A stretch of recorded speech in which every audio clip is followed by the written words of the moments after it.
The June WASDE report was released this week, and the Oklahoma wheat harvest is well underway. Here to talk about it all is Kim Anderson, our crop marketing specialist. Kim, let's kick off with how the 2019 harvest is progressing. Well, it's going really well down in southwestern Oklahoma. It's moved up to central Oklahoma, Kingfisher, those areas to a limited degree. The reports are that yields are above average as expected. Test weight mostly above 60 pounds, anywhere from 50 to 62, 63. Haven't seen any reports on the protein. You look at the price, it's holding well around $4.40 to $4.50 around most of the state.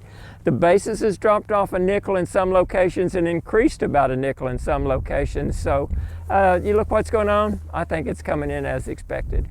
Let's talk about the WASDE now. Any surprises there or anything unexpected? Well, I think we had a little bit of everything in the WASDE reports. You look at U.S. wheat, probably as expected, not much price impact.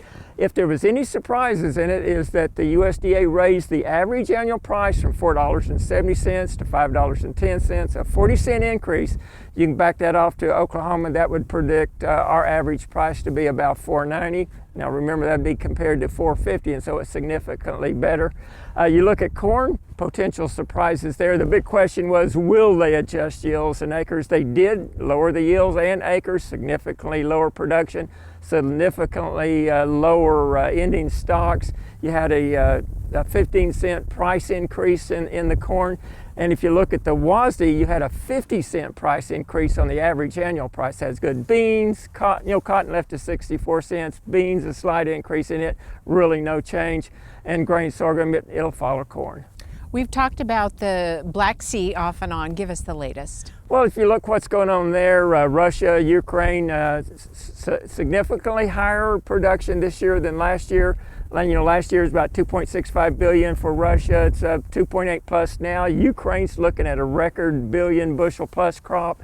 You look at world production, they raised it around 700 million bushels. 410 million bushels come from the Black Sea area. So it is dry in some areas in Russia, so there's some potential for lower production, but I think we better plan on more than we had last year. Lots to think about. Should producers sell their wheat? Well, if you look back over the last 11 years, 9 of those 11 years you needed to have the wheat sold by August 30. 10 of the 11 you needed them sold by the end of September. So if you want to bet the odds, go ahead and move some wheat. I'd say, I used to say a third at harvest, a third September, October, the final third November, December. You look over the past 11 years, I'd say sell at least a third of it at harvest.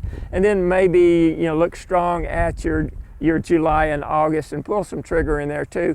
But you got to watch that Black Sea. That's a joker in the deck. If they lose that crop, if it stays hot and it stays dry and Russian production goes down, our price will go up, and that will be after September 1. Okay, well, keep us posted and we'll see you next week. Thanks a lot, Kim.